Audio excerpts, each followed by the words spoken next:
il est vrai qu'on nous a dit qu'au dernier Conseil des ministres, il a été adopté certains projets de loi, dont celui du fait que le statut de chef de famille au Gabon soit remis en cause. En tant que servante de Dieu, je vous donnerai une réponse chrétienne, mais en tant que femme bantou aussi, je vous donnerai une réponse. Vous savez, le mariage, c'est une institution divine. S'il en va de Dieu, c'est Dieu qui a créé le mariage. Il y a des hommes qui ont créé des voitures, c'est vrai que Dieu leur a donné l'intelligence. Il y a des hommes qui créent beaucoup de choses. Mais le mariage, il en va de ce qui est sacré et réservé à Dieu, pour nous les chrétiens. Donc, quand on parle du mariage, il y a certaines choses qu'on ne peut pas changer. La Bible nous dit que Dieu a vu qu'il n'était pas bon que l'homme soit seul. L'homme a été créé avant la femme. Et Dieu dit dans le livre d'Éphésiens, lorsque vous lirez le chapitre 5, à partir du verset 20, 22 jusqu'à 26, on nous dit que l'homme est le chef de la famille, est le chef de la femme, comme Christ est le chef de l'Église. Donc quand un homme à la nature de Christ se comporte comme Christ, il devient chef. Il obtient ce statut, ce privilège d'être chef. Donc l'homme devient le chef de la femme. Et lorsque nous voyons, par rapport au fait qu'il soit chef, Dieu lui dit, aimez vos femmes comme Christ a aimé l'Église et s'est donné pour elle. Donc un homme, lorsqu'il a une femme, il s'investit, il la protège, il prend soin d'elle, comme Christ prend soin de l'Église. Au sujet des femmes, on dit, en cela, femmes, soyez soumises. Quand un homme à la nature de Christ, il vous aime réellement dans la fidélité, comme moi, vous n'allez pas être soumise. Vous serez soumise sous la mission de cet homme qui a la nature de Christ. Et en tant que, bien sûr, bantou, nous voyons bien que quand nous avons été élevés, avant d'aller à l'école, avant de comprendre même d'aller à l'église et tout, on enseigne à l'enfant que le papa, c'est le chef, c'est le patron, c'est le chef de la maison. Donc, nos coutumes nous enseignent cela. Nos us et coutumes. Dieu nous enseigne cela. Et je tiens à vous dire que ça va aller, les histoires d'égalité, là, faut faire attention. Égalité des sexes, l'égalité de droit et tout ça. Non, il faut faire attention. On parle bien des chefs d'État, moi on l'appelle président, moi on l'appelle chef. On parle bien de chef d'entreprise. Pourtant, il peut être DG, on l'appelle toujours chef. On parle des chefs un peu partout. Pourquoi on veut toucher le statut de chef de famille? Il est le chef de la famille. Il n'y a pas d'égalité entre l'homme et la femme, il n'y en a pas. Il n'y a pas d'égalité entre l'homme et la femme. Dieu ne reconnaît pas ça. Et nous, en tant que chrétiens, nous nous accordons. Et je crois que dans d'autres religions, ça doit être la même chose. Dans d'autres religions, l'homme reste le chef.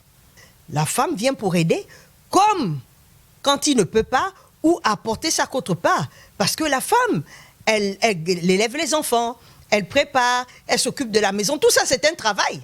C'est un travail que la femme fait. Alors, si elle peut apporter sa contrepartie. Moi, vous savez, lorsqu'on prend des lois, il y a certaines choses dont on a besoin de faire un référendum, demander ce qui se passe. Les femmes qui sont élevées en dignité, elles peuvent se permettre de prendre soin de leur maison. Elles ont un travail, elles ont un bon salaire, et elles sont bien. D'autres prennent même, pour ne pas être belliqueuses, d'autres même ont plus d'argent que leur mari. Mais cela n'enlève pas que le mari, c'est le chef. Mais quand vous dites à l'homme qu'à partir d'aujourd'hui, ou au peuple gabonais qu'à partir d'aujourd'hui, c'est 50-50. Attention! Une femme qui ne travaille pas, on va lui dire 50-50. Le mari va lui dire, bon, la bouteille de gaz, c'est 6 000. Il faut amener tes 3 000 francs. L'enfant, à l'école, c'est 25 000. Il faut amener tes 12 500 pour payer ta part. Parce qu'on est là dans l'égalité. Le courant, c'est 50 000, il faut être 25 000. Mais la femme qui ne travaille pas, soit elle va se faire prostituer pour apporter sa part. Parce qu'elle se dit, moi j'ai ma maison, je suis là avec un homme. Elle va là embêter les parents, elle va là embêter le frère, la soeur. Ou bien elle va perdre son ménage. C'est l'anarchie. Et nos enfants qui grandissent là, disent, ah si la femme là n'a pas l'argent, moi je n'épouse pas. C'est plus une question d'amour. Parce que la Bible nous dit, aimez vos femmes. Aime ta femme. Ce serait une question d'intérêt. On ne rentre plus dans le cadre de l'amour, on ne rentre plus dans le cadre d'apprécier une femme, d'être avec un homme. C'est seulement l'intérêt. Qu'est-ce que je peux en tirer de cette relation? Cette relation-là, si je ne gagne pas mes 50% avec la femme-là, elle est éliminée. Attention, ça peut aller très loin.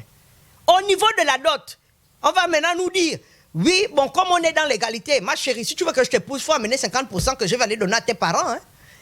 Parce que c'est égal, égal. Le mariage veut dire 50%. Et les 50%, c'est dans tous les domaines. Attention, attention, attention. Ça peut nous amener très loin. C'est pas parce qu'en Europe, c'est comme ça. Il y a des choses qui sont bien. Il y a des lois qui sont bien pour sécuriser les femmes.